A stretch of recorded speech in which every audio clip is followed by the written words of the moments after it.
नंद के 3 मंगलसूत्र। है। माँ, मैं ससुराल जा रही हूँ। मेरी परवाह करने वाला तो कोई नहीं है। मैं किन मुश्किलों से गुजर रही हूँ मैं ही जानती हूँ, लेकिन तुम अपना ख्याल रखना। अरे क्या बात है पीहू, ऐसे क्यों बोल रही है? ससुराल से तुझे कोई दिक्कत है क्या? नहीं माँ, तुम रहने दो, तुम जानकर भी क्या कर लोगी। अरे पीहू बेटा, मैं तेरी माँ हूँ, तेरे हर सुख दुख में तेरी मदद करूंगी। बता क्या बात है? माँ, ऋषभ का काम कुछ ठीक नहीं चल रहा। आपको तो पता ही है, घर की सारी जिम्मेदारी ऋषभ के कंधों पर है। जरूरत पड़ने पर रिश्तेदार भी इनसे ही पैसे मांगते हैं, लेकिन ये किसी को मना नहीं करते, सबकी मदद करते हैं। न जाने कैसे सब मैनेज कर रहे हैं। माँ, अब तुम्हें क्या बताऊं, हम किस तरह से दिन काट रहे हैं। बस तुझे कुछ पैसों की जरूरत हो तो बता पीहू। नहीं माँ, अब शादीशुदा बेटी पैसे मांगती हुए किसको अच्छी लगती है। मैं तो इस घर में मेहमान हूँ, ससुराल ही मेरा सब कुछ है, चाहे जिस हालात में रहूं, जैसे भी रहूं। पीहू बेटा, तुझे किसने कहा कि तू इस घर में मेहमान बन के रह गई है? ये घर तेरा अब भी उतना ही है जितना तेरी शादी से पहले था। तू बता, तुझे कितने पैसे चाहिए? माँ, आपको तो पता है, होम लोन ऋषभ के नाम पर है। अभी हाल ही में सासू माँ ने सोने की चेन की डिमांड कर दी थी, वो भी ऋषभ ने ला कर दी। उनके पास उतने पैसे नहीं कि अगले महीने का खर्च चला सके। होम लोन और घर का खर्च मिलाकर हर महीने का कुल 1 लाख रुपया खर्चा आता है। ठीक है, तू चिंता मत कर, मैं अभी पैसे लेकर आती हूँ। मालिनी अपनी अलमारी से चेकबुक निकालती है और दामाद के नाम का चेक काटने लगती है। ये क्या कर रही हो माँ? उनको पता चल गया कि मैंने आपसे पैसे लिए हैं तो मुझे बहुत डांटेंगे। आप चेक मेरे नाम काट दो, मैं उनसे कह दूंगी मैंने पैसे बचा कर रखे थे। ठीक है बेटा। मालिनी पीहू के नाम 1 लाख रुपए का चेक काट कर उसे देती है। ठीक है माँ, अब मैं चलती हूँ। माँ से मिलने के बाद पीहू अपने भाई के पास जाती है। अच्छा भैया, आप लोगों ने मेरी बहुत खातिर की, अब मैं जा रही हूँ फिर से उसी जगह जहाँ मेरी कोई कदर नहीं। क्या बात है पीहू, ससुराल में तुझे कोई प्रॉब्लम है क्या? अगर ऐसी बात है तो बता, मैं ऋषभ से बात करता हूँ। मैं तुझे दुखी नहीं होने दूंगा। अब बात करके भी क्या फायदा भैया, रहना तो मुझे उन लोगों के साथ ही है। हाँ, लेकिन तुझे वहाँ तेरे हिस्से का प्यार और सम्मान मिलना चाहिए। प्यार और सम्मान तो तब मिले ना भैया जब मेरा पति अच्छा कमाए। जिस औरत के पति का हाथ खाली हो जाता है उसे ससुराल में कोई नहीं पूछता। क्या ऋषभ का काम बंद हो गया है? ऐसे ही समझो भैया, अब तो लगता है कुछ दिन में हम सड़क पर आ जाएंगे। पीहू की आंखें डबडबा जाती है। मेरे होते हुए मेरी बहन को कोई तकलीफ हो, यह मैं नहीं होने दूंगा। ये ले 50,000 रुपये। जब तक ऋषभ का काम ठीक से नहीं चलने लगता, मैं हर महीने तुझे 50,000 रुपये भेजूंगा। भैया, 50,000 रुपये से क्या ही हो पाएगा। आपको तो पता है मेरी ननद की शादी की बात चल रही है, धीरे धीरे उसकी शादी की तैयारियां भी करनी है। ठीक है पीहू, मैं तुझे अभी 1 लाख रुपए देता हूँ, बाकी पैसे अगले महीने दूंगा। भास्कर भी पीहू को 1 लाख रुपए देता है। पैसे पर्स में रख कर पीहू रस्सी में खाना बना रही अपनी भाभी के पास जाती है। अच्छा भाभी, अपना ख्याल रखना। मैंने बहुत दिन आपको परेशान कर लिया, अब मेरी बारी है। अरे इसमें परेशानी की क्या बात है पीहू, ये तुम्हारा घर है, तुम्हारे आने से हमें बहुत खुशी मिलती है। हाँ, लेकिन ऐसा मेरे ससुराल वाले भी सोचते तो कितना अच्छा होता। भाभी, यहाँ सब आपको कितना प्यार करते हैं, आपकी कितनी केयर करते हैं। भैया आपकी हर जरूरत पूरी करते हैं, लेकिन मेरी किस्मत में ये सब कहाँ। क्या ऋषभ तुम्हारा ख्याल नहीं रखते? ख्याल रखते तो आज मेरा यह हाल ना होता। मेरी कमर में और घुटनों में दर्द रहने लगा है। मैंने कितनी बार कहा कि मुझे डॉक्टर के पास ले चलो, लेकिन उनके पास मेरे लिए फुर्सत कहाँ। पीहू, तुम इतने दिन यहाँ रही, मुझसे एक बार कहा होता मैं तुम्हें डॉक्टर के पास ले चलती। कोई बात नहीं भाभी, मैं अकेली चली जाऊंगी, लेकिन अकेले जाने के लिए मेरे पास पैसे भी तो होने चाहिए। डॉक्टर की फीस, चेकअप, दवाइयाँ, इन सब के लिए मेरे पास पैसे ही नहीं है। दीदी फौरन अपने फोन से पीहू को ऑनलाइन पेमेंट करती है। ये लो पीहू, मैंने तुम्हें 5,000 रुपए भेज दिए, तुम अपना चेकअप करा लेना। थैंक यू भाभी, आप कितनी अच्छी हो। पैसे लेकर पीहू ससुराल चली जाती है और सारे पैसे चुपचाप छिपा कर रख देती है। मायके में सबके सामने अपना दुखड़ा रोना, बात को बढ़ा चढ़ा कर पेश करना और उसका फायदा उठाना, पीहू इन सब में माहिर थी। वो अक्सर फोन करके या मायके जाकर सबके सामने अपना दुखड़ा रोती, जिसके बदले में उसे कुछ न कुछ बड़ा तोहफा या उपहार मिल जाता। सर्दियां आने वाली थी, पीहू अपनी माँ को फोन करती है। कैसी हो माँ? मैं ठीक हूँ पीहू बेटा, तू कैसी है? ससुराल में सब ठीक है ना? यहाँ सब लोग ठीक है, बस कोई ठीक नहीं है तो वह तुम्हारी बेटी। क्या बात है पीहू, तेरी तबीयत तो ठीक है ना? तबीयत ठीक है, लेकिन तुम्हारी बहुत याद आ रही है। अभी पिछले साल की तो बात है, जब मेरी शादी नहीं हुई थी। तुमने ठंड के मौसम में मुझे पश्मीना की शॉल दी थी। इतनी सुंदर शॉल, चूहे ने काट दी। मेरा बड़ा मन था कि मैं उस शॉल को संभाल कर रखती और सारी जिंदगी उसे ठंड में ओढ़ती, लेकिन अब वैसी शॉल दोबारा कहाँ मिलेगी। अरे कोई बात नहीं बेटा, मैं तेरे लिए पश्मीना की दूसरी शॉल ला दूंगी, है? तू चिंता मत कर। एक माँ ही तो होती है जो अपनी बेटी का ख्याल रखती है। अच्छा माँ, मैं फोन रखती हूँ, घर के काम करने हैं ना। यहाँ तो घर की सारी जिम्मेदारी मेरे ही कंधों पर है। बस ये समझ लो, जिस दिन मैं नहीं रही तो ये घर चल नहीं पाएगा। हाँ बेटा, वो तो है। चल तू अपना ध्यान रखना, हाँ? इसके बाद पीहू भास्कर को फोन लगाती है। कैसी है मेरी बहना? आप तो मुझे भूल ही गए भैया। अरे नहीं पीहू, ऐसी बात नहीं है। तुझे क्या बताऊं, ऑफिस में काम का प्रेशर कितना बढ़ गया है। तो ये सब रहने दे, ये बता कैसे याद किया, कोई काम था क्या? कैसी बात कर रहे हो भैया? काम होगा तो ही आपको याद करूंगी क्या? मैं तो आपको रोज याद करती हूँ। आपको याद है, सर्दियों में घर के बाहर आग जलाकर बैठा करती थी, कितना मजा आता था। लेकिन मेरे ससुराल में ऐसी जगह ही नहीं है जहाँ आग जलाई जा सके। इस बार ना सर्दियाँ बहुत मुश्किलों से बीतेंगी। मायके की बहुत याद आएगी। अरे तो तू कुछ दिनों के लिए घर आ जा। नहीं भैया, अभी घर नहीं आ सकती। आप तो जानते ही हो कि मैं घर की इकलौती बहू हूँ। सबके खाने पीने से लेकर उठने बैठने तक का ख्याल मुझे ही रखना पड़ता है। खैर छोड़ो, अब तो मुझे ठंड में रहने की आदत डालनी पड़ेगी। अरे नहीं नहीं, मैं ऐसा नहीं होने दूंगा। मैं कल ही तेरे लिए हीटर लेकर आता हूँ। इसके बाद अब बारी थी निधि की। पीहू उसे भी फोन करती है। हेलो भाभी, क्या कर रही हो? माँ जी के लिए कॉफी बना रही हूँ। तू कैसी है पीहू? सर्दियाँ आ रही है, अपना ख्याल रखना। तुझे ठंड जल्दी लगती है ना? गर्म कपड़े तो है ना तेरे पास? गर्म कपड़े तो है भाभी, लेकिन सर्दियों में ना घर के सारे काम मुझे ही करने पड़ेंगे। ठंडे पानी से बर्तन धोना, ठंडे पानी से पोछा लगाना। अरे तो तू एक काम वाली बाई क्यों नहीं रख लेती? बोला था इनको, कहने लगे काम वाली कम से कम 5,000 रुपये ले लेगी। हमारा इतना बजट नहीं है। तो चिंता मत कर, मैं तेरे भैया से कहूंगी, वो इस बारे में ऋषभ से बात करेंगे। ठीक है भाभी। निधि के कहने पर भास्कर ऋषभ से बात करता है और पीहू के ससुराल में काम वाली आ जाती है। अपनी आदत से लाचार पीहू जी अब ससुराल में भी अपना दुखड़ा रोना शुरू कर देती है। एक दिन तो सोने के नए कंगन के लालच में पीहू अपनी सास से झूठ बोल देती। पीहू बेटा, आज तेरे हाथ सुने सुने क्यों है? तेरे कंगन कहाँ गए? माँ जी, कंगन तो टूट गए। टूट गए? सोने के कंगन कैसे टूट गए? वो तो काफी मजबूत कंगन थे। मेरी सास ने मुझे मेरे मुंह दिखाई में दिए थे। अब मैं क्या झूठ बोलूंगी माँ जी, खाना बनाते समय मेरे कंगन किसी भारी चीज से टकराकर टूट गए। मैंने उन्हें संभाल कर रख दिया है। आप कहो तो ला कर दूं? नहीं नहीं नहीं, तू उसे अपने पास ही रख। हाँ, लेकिन मैंने भी नोटिस किया है माँ जी कि मेरे सूने हाथ ना बिल्कुल अच्छे नहीं लग रहे। वैसे भी सुहागनों के हाथ सूने नहीं रहने चाहिए, अच्छे शगुन नहीं होता ना।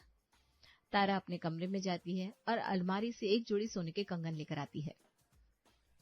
पीहू बेटा, तू ये कंगन पहन ले। माँ जी, ये तो बिल्कुल नए लग रहे हैं।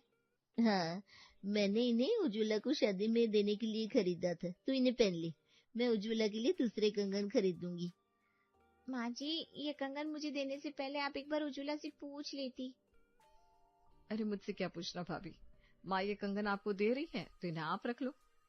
सोने के नए कंगन पाकर पीहू मन ही मन सोचती है, माँ जी को कैसे बेवकूफ बनाकर मैंने सोने के नए कंगन ले लिए, वरना माँ जी तो मुझे कुछ देती ही नहीं।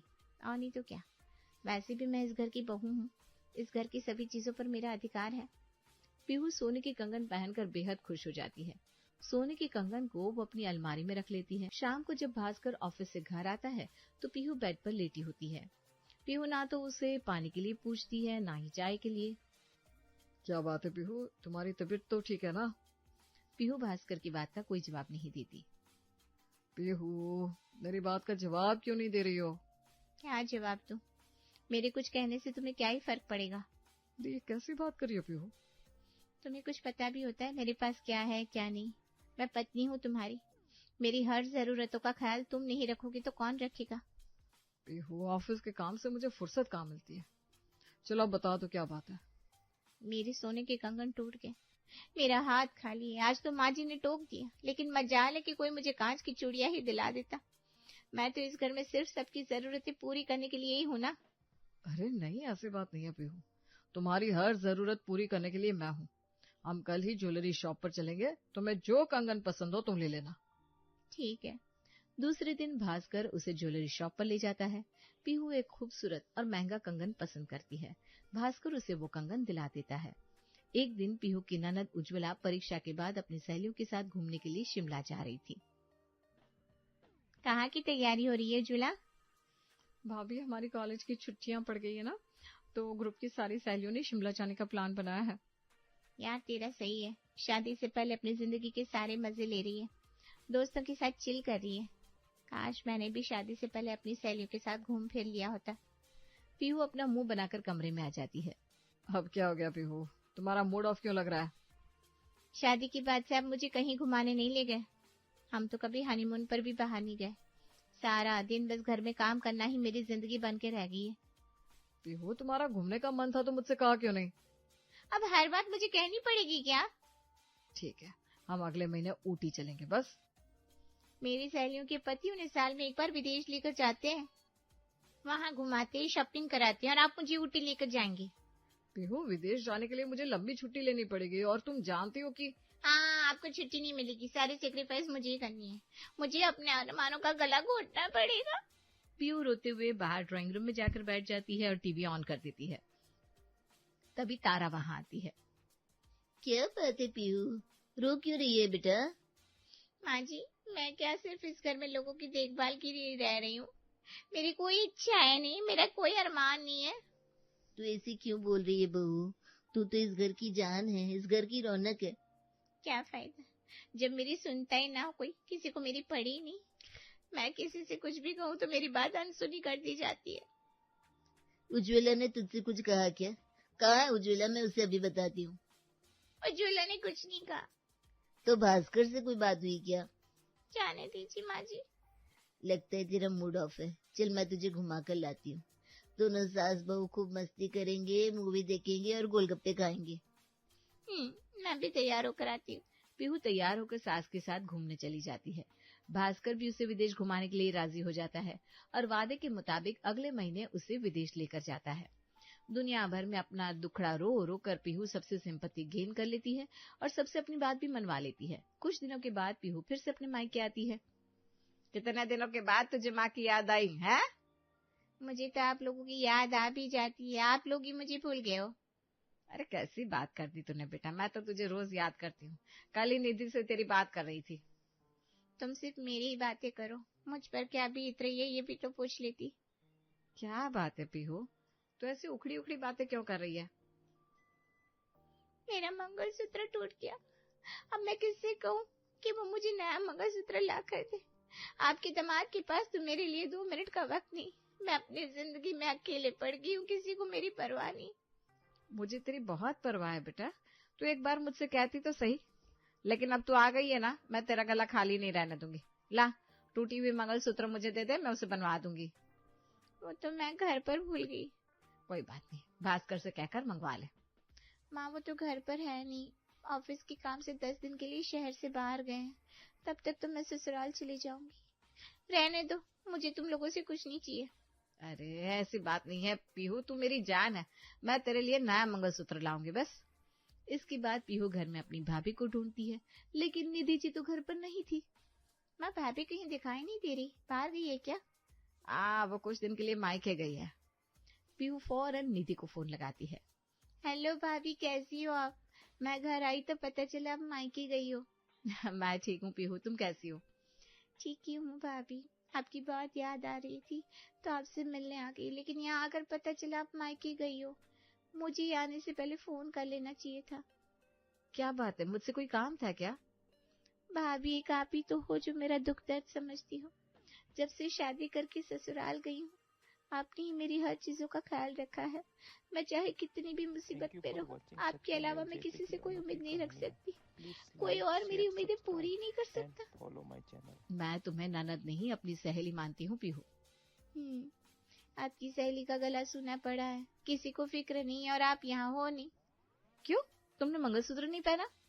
कैसे पहनती भाभी, आज यहाँ आने के लिए तैयार हो रही थी, अचानक न जाने कैसे मेरा मंगलसूत्र टूट गया। एक सुहागन का पहला सुहाग चिन्ह उसका मंगलसूत्र ही होता है, मेरे पास वही नहीं रहा। अरे तुम चिंता मत करो, मैं आज शाम घर आ रही हूँ, मैं तुम्हारे लिए मंगलसूत्र लेकर आऊंगी। पीहू को इतने में भी चैन नहीं मिलता, वो अपने भाई से मिलने उसके ऑफिस जाने लगती है। रास्ते में उसे पड़ोसी मिल जाता है। अरे पीहू, कितने दिन के बाद तू मिली है? तेरी शादी के बाद तुझे आज देखा है, कैसी है तू? शादीशुदा बेटी की जिंदगी जैसी होती है वैसी हूँ। मेरी छोड़ो, मेरी जिंदगी तो ऐसी ही कटेगी। आप बताओ, आप कैसी हो? आंटी जी कैसी हैं? सब लोग ठीक है, लेकिन तू इतनी उदास क्यों है? क्या ससुराल में तुझे कोई दिक्कत है? कहीं तेरी सास और ननद तुझे परेशान तो नहीं करती? दामाद जी तेरा ख्याल रखते हैं ना? ससुराल में मुझे कोई परेशान नहीं करता, लेकिन कोई ख्याल भी नहीं रखता। मैं सबका ख्याल रखती हूँ, लेकिन मजाल है मेरी कोई परवाह कर ले। अब आप ही देख लो, मेरे गले में मंगलसूत्र नहीं है। देखो देखो, लेकिन किसी की नजर नहीं पड़ी। सबको बस चाहिए पीहू ये काम कर दे, पीहू वो काम कर दे। लेकिन पीहू के पास क्या है क्या नहीं, पीहू की जरूरतें क्या है, उससे किसी को कोई मतलब नहीं। और शादी के बाद तो मायके वाले भी नहीं पूछते। ऐसा मत बोल पीहू, तू मेरी छोटी बहन जैसी है, तेरा ख्याल मैं रखूंगा, तू चिंता मत कर। ठीक है भैया, चलती हूँ मैं। अपना ख्याल रखना। पीहू ऑटो करके भास्कर के ऑफिस जाती है। पीहू, सब ठीक था ना? तो यहाँ मेरे ऑफिस में। पीहू भास्कर के गले लग जाती है। कुछ तो ठीक नहीं है, चल पहले तुझे चाय पिलाता हूँ। भास्कर उसे अपने ऑफिस के कैंटीन में ले जाता है और उसके लिए चाय ऑर्डर करता है। अब बता, क्या बात है? घर में कोई बात हुई है क्या?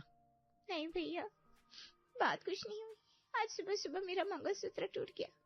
मैंने इनसे कहा कि नहीं ना सही, मेरी टूटी हुई मंगलसूत्र ही बनवा दीजिए, तो कहने लगी ना तो उनके पास टाइम है ना ही पैसे। सच कहूं भैया, मुझे आपकी बहुत याद आती है। शादी से पहले आप मेरी हर जरूरत मेरे कहने से पहले पूरी कर देते थे, लेकिन शादी के बाद कोई जरूरत हो तो बार बार कहने के बाद भी पूरी नहीं होती, उसे नजरअंदाज किया जाता है। तू चिंता मत कर, ऋषभ के पास टाइम नहीं है तो क्या हुआ, मेरे पास तेरे लिए अब भी टाइम है। तो घर जा, मैं शाम को तुझसे मिलता हूँ। ठीक है भैया। पीहू घर आ जाती है, शाम हो जाती है। पीहू और मालिनी दोनों साथ बैठकर शाम की चाय पी रहे थे। देख पीहू, मैं तेरे लिए नए मंगलसूत्र लेकर आई हूँ। माँ, ये मंगलसूत्र तो बहुत सुंदर है। थैंक यू माँ। तभी ऋषभ वहां आता है। आइए आइए दामाद जी, बैठिए, मैं आपके लिए चाय लेकर आती हूँ। नहीं माँ जी, मैं तो पीहू को मंगलसूत्र देने आया था, फौरन चला जाऊंगा, मुझे अभी शहर से बाहर निकलना है। मंगलसूत्र? हाँ, आज सुबह पीहू का मंगलसूत्र टूट गया था, इसके लिए मैं नया मंगलसूत्र लेकर आया हूँ। ऋषभ पीहू को मंगलसूत्र देता है। मालिनी पीहू की शक्ल देख रही थी। तभी निधि भी घर आ जाती है। दीदी बहू, तू तो कल आने वाली थी, तेरी माँ की तबीयत कैसी है? माँ अब ठीक है, आज पीहू का फोन आया था, उसका मंगलसूत्र टूट गया है, तो मैं पीहू के लिए नया मंगलसूत्र लाई हूँ। भाभी आप भी?